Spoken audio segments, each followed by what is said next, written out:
$10,000. That is the sticker price on a real, crash-tested, road-legal electric car sitting on lots across China right now. Not a golf cart, not a rendering on a stage.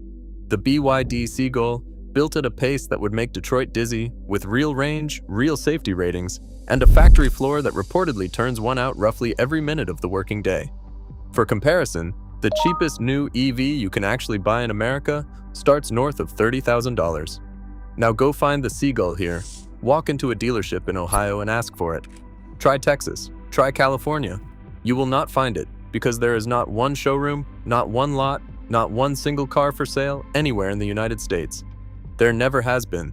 And yet, for 2 straight years, American headlines have been writing this car's obituary before it ever touched American soil. Detroit executives called it an extinction-level event for the domestic auto industry. Senators lined up for hearings on Chinese vehicle technology sitting quietly in American driveways. Customs agents started tearing apart shipping containers, looking for Chinese-made components, hiding inside cars built somewhere else entirely. Auto worker unions warned it could hollow out plants across the Midwest. Cable news ran segments with ominous music over drone footage of Chinese ports stacked with vehicles as far as the camera could see. Lobbyists flooded Washington with the same warning on repeat, that the cheapest EV on Earth was about to gut an entire American industry from the inside, one driveway at a time. All of that panic, and still, nobody in America can actually walk up and buy the thing everyone is panicking about. That is not a contradiction that resolves itself quietly, and it should not. That is the whole story, sitting right there in plain sight for anyone willing to look past the headline, and almost nobody covering it has followed it all the way through to the strange place it actually leads. BYD is constantly framed as the EV giant about to conquer America. But once you follow the tariff math, the real story gets stranger. The cars are close enough to scare the market, but far enough away to distort it instead of compete in it. Here is what that actually means. A tariff wall exists that was not built to slow this car down at the border. It was built to make it mathematically impossible for it to exist here at all. Not a speed bump, not a routine import tax.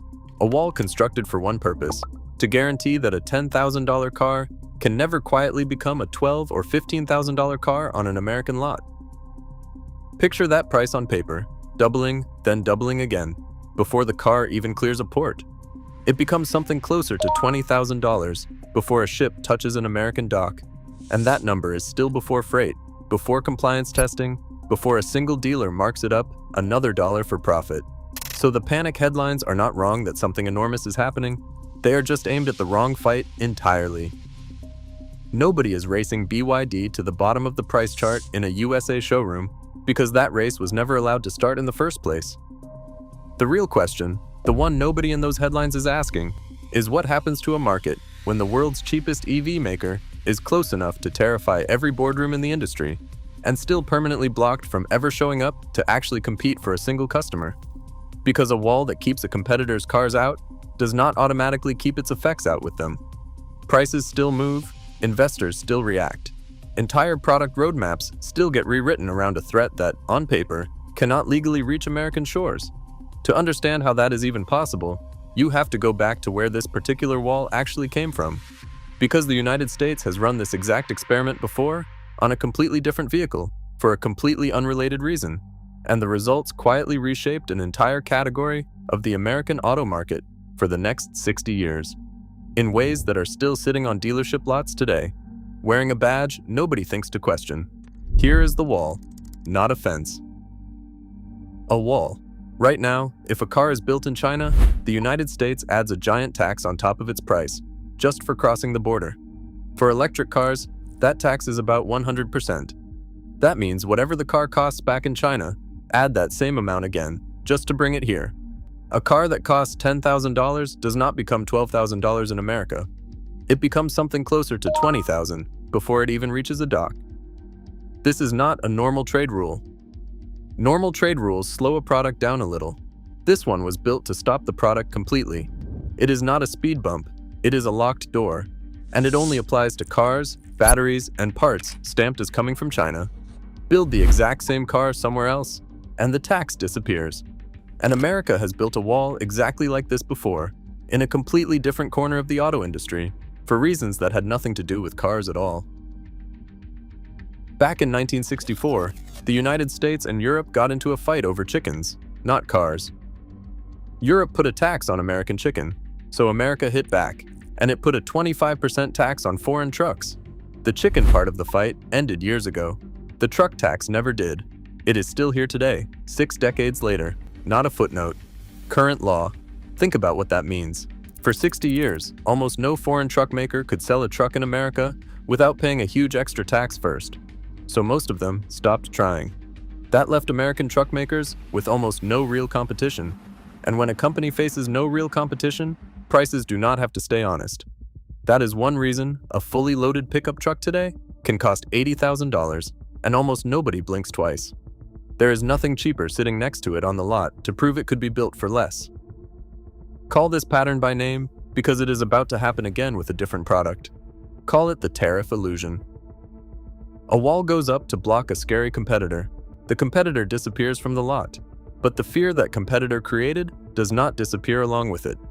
Prices keep behaving as if the threat is still real, even after the door has already been locked shut. So if the front door to America is welded shut for Chinese electric cars, where does a company like BYD go next? The obvious answer is Mexico. Under the trade deal between the United States, Mexico, and Canada, a car mostly built in North America can cross into the US with a much smaller tax, sometimes none at all. For a while, BYD talked openly about building a factory in Mexico. On paper, that factory could have turned a Chinese car into a Mexican car, at least on paper, and slipped it through the same door American and Canadian cars already use every day. Washington noticed almost immediately. Officials started asking hard questions about where the parts inside these cars actually come from, not just where the car gets its final coat of paint. Then Mexico made its own move, announcing new tariffs of its own on Chinese vehicles, closing the back door from the other side before anyone could really put it to the test. One border problem solved for now. Meanwhile, back in China, a much bigger problem sits quietly underneath all of this, one that has nothing to do with America at all. Chinese factories can build far more cars each year than Chinese drivers will ever buy.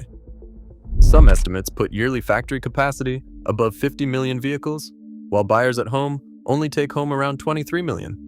That is an enormous gap, sitting there year after year, and it does not just quietly disappear.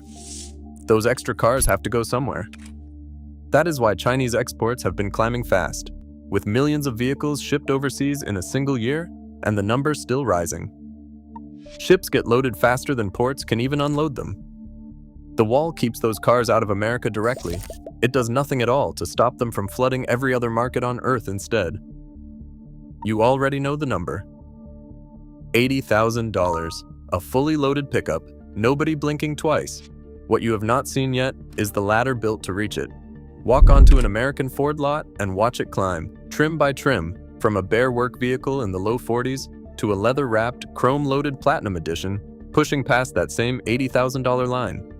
Nobody forces a buyer to climb that ladder, but nothing on the lot proves they could have skipped it because there is no cheaper alternative parked 2 spaces over, daring anyone to compare. That is the shape of a market with no real outside pressure, and it did not happen by accident. The wall from decades ago made sure it never had to. Now watch the same ladder get built again, this time on electric trucks and SUVs that did not even exist when that original wall went up. Ford prices its electric F-150 in its own widening tiers. GM does the same with its electric Silverado. Neither company is forced to defend those numbers against a cheaper, mass-produced Chinese alternative, because that alternative cannot legally reach the lot. And yet, both companies still get to talk about Chinese competition constantly, in earnings calls and interviews about why domestic manufacturing needs protecting. The threat does political work and marketing work at once, without ever having to do competitive work. That is the strange part, nobody says out loud. Blocking a competitor does not just remove its product from the lot. It removes the one thing that keeps a market honest: the presence of something cheaper, sitting close enough to force a company to actually defend its price, instead of simply setting one and waiting to see if anyone objects. Now, credit where it is genuinely due, because the easy version of this story stops at outrage and misses something real underneath it. BYD did not get this efficient by accident, and dismissing it as cheap or subsidized junk badly undersells what the company actually built.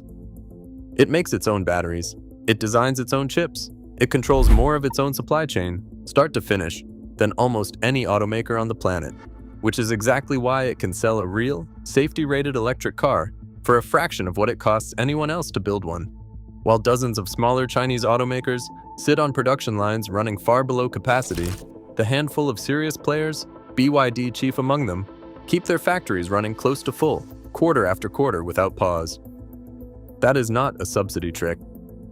That is genuine industrial execution, the kind most legacy automakers spent the last decade insisting was years away. I will be honest about something here. When I first pulled BYD's plant utilization numbers, I expected the usual story: idle lines, borrowed government money propping up phantom output. That is not what the numbers show. A company most Americans have never driven may now build electric cars more efficiently than anyone in Detroit, Wolfsburg, or Tokyo. And it did not get there by cutting corners? And then, remember what that efficiency is actually worth in the one market that matters most to this story?